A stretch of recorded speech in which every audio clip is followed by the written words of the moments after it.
and welcome to the Martini Shot, home of movie reviews and movie-themed cocktails. My name is Brandon, and today we are reviewing the 2023 horror mystery film, A Haunting in Venice. But before we do that, let's unravel the mystery of a hauntingly good drink I have named Children's Vendetta.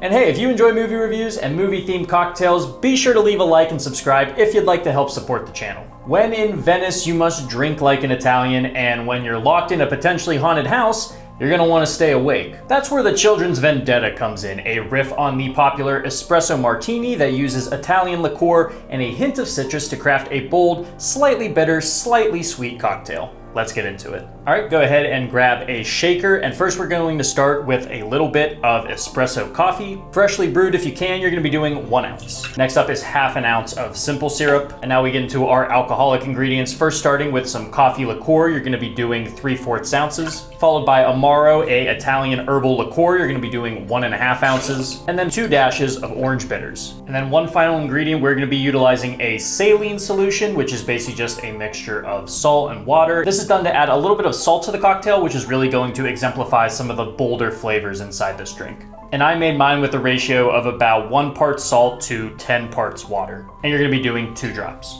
Now we can throw some ice in that shaker and shake to chill. Once it's shaken, go ahead and strain into a chilled coupe glass. All right, the cocktail is done, but I thought it would be fun to add the 3 signature scratch marks that usually appears when the Children's Vendetta has cursed somebody. So I made a bit of a stencil of scratch marks. It was kind of difficult, and I'm not entirely sure how it's going to kind of come out in the final product, honestly. So you can definitely skip this part if you don't want to do it. I'm gonna go ahead and give it a try. And for a dusting on top of the cocktail, I've decided to use a strawberry powder. Actually didn't turn out too terrible, so there you go. Now you have the Children's Vendetta. I'm gonna try to remove some of my personal biases from this because, as I've said multiple times on this channel, I'm not a huge fan of coffee. I like hints of it in my cocktails, but not usually ones that are this straightforward. With that being said, if you like coffee, if you like espresso martinis, this is gonna feel very, very similar. The herbaceousness of that Amaro really pairs well with the dark, bold flavor notes of the coffee and the coffee liqueur. And on the back end of the palate, you kind of get a little bit of salted chocolate, a tad, probably coming from that saline solution. And some of those orange bitters really do kind of come through. You kind of get a slight chocolate and orange citrusy kind of taste on the back end as well. Overall, it is bold, robust, perfect for the upcoming fall weather. And it has enough caffeine in it to wake you and the dead. Now that we have our drink, let's dive straight into the review of A Haunting in Venice. Director Kenneth Branagh is a man of simple pleasures. He enjoys classic literature, Dutch angles, and the fanciest of mustaches. Do these interests translate into good movies? Not always. The Oscar-winning director behind Belfast, Thor, and that terrible Artemis Fowl movie is certainly hit or miss for me. While I admire his love for the Shakespearean, his work doesn't always come to be a complete package, often lacking an interesting artistic vision while criminally under-directing every actor not named Kenneth Branagh. This has been no more apparent than in his recent adaptations of Agatha Christie classics.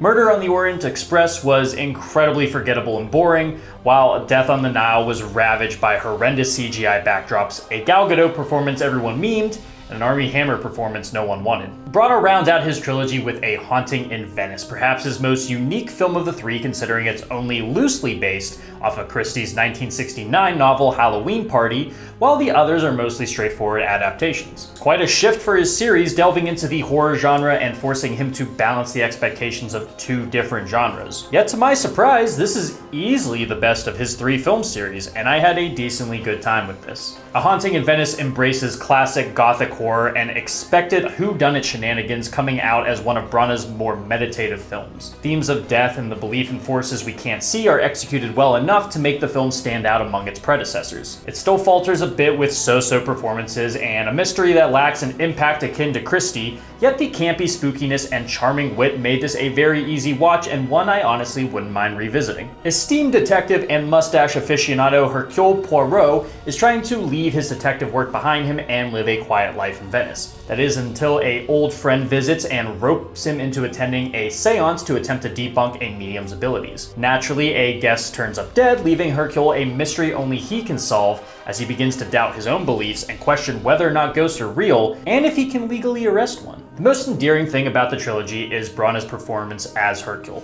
Being the only real consistent element across 3 films, Branagh's performance really is the backbone of the film, more often than not succeeding with his analytical approach and Belgian campiness. Yet this time around, Poirot's place in the center of the film feels a bit imperative. His crisis of faith adds an interesting layer to an otherwise straightforward premise, even though it won't feel as impactful if you haven't seen at least the previous film. While Branagh shines, the rest of the cast is a bit of a mixed bag. Jamie Dornan, Camille Cotton, and Jude Hill are some of the standouts, possessing their own idiosyncrasies that make their characters at least somewhat interesting. An issue I did have with the ensemble this time around is that their motives don't feel as tight or believable as past films, which made guessing the culprit a bit easier than I'm sure was intended. To compensate for this, the film throws in an additional supernatural element, which does add another layer to the mystery where one has to deduce if spirits really are playing a part in this mystery. By the end, the film doesn't really seem to know the answer itself, leaving it ambiguous in a way that could have worked if it didn't play such an apparent role in the climax. A big issue I had with Death on the Nile was the absolute lack of location presence,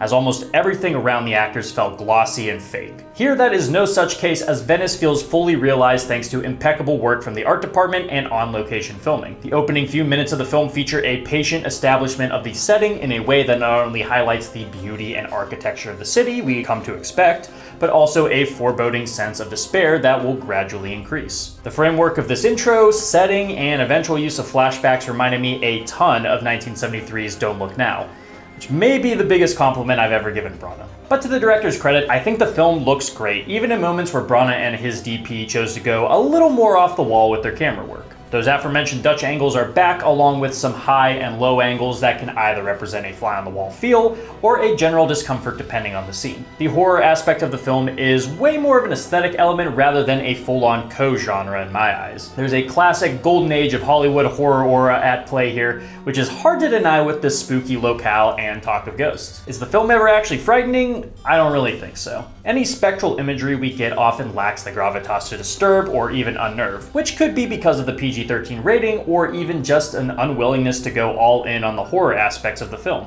We are treated to a few jump scares that often feel more like the filmmakers are trying to hit a quota rather than effectively make people jump. These scenes are often predictable, like someone looking up from washing their hands to see a ghost in the mirror standing behind them. It certainly feels like a nod to the spooky haunted house films of yesteryear.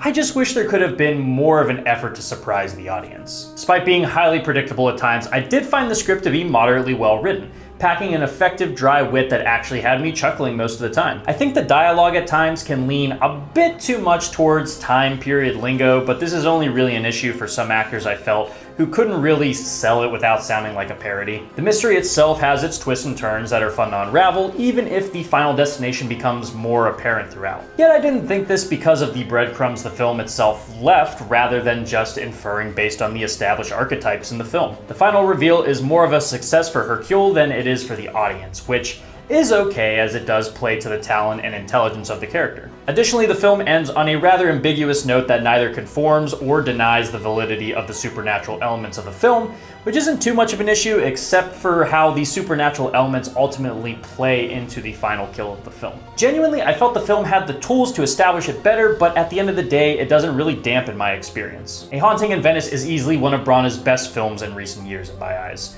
While not necessarily a game changer or all that innovative, Branagh at least utilizes the film's location and aesthetic to craft a decently engaging mystery with the backdrop of 60s and 70s horror. While not very scary, it's a suitable aperitif to set the mood as we draw closer to the spooky season. If this were to be the last we would see of Branagh's Hercule Poirot, I'd say he's at least leaving on a high note. But I'll be honest and say I'll miss the mustache. Now, if the next mystery involves who shaved it off while he was sleeping, I could potentially see Branagh winning an Oscar for his heated and enraged performance. For my rating, I'm giving this film 3 cups of tea out of 5. Guys, thank you so much for tuning into this episode of The Martini Shot. If you saw Haunting in Venice, let me know what you thought about it down in the comments. If you like what you saw here and would like to see more, don't forget to like, subscribe, and follow me across all social media channels. Those links are down in the description below. And if you enjoy movie reviews and movie-themed cocktails, be sure to check out my website, martinishot.blog. Until next time, thank you again for watching. I'll see you in the next one. Live deliciously, but please remember to drink responsibly.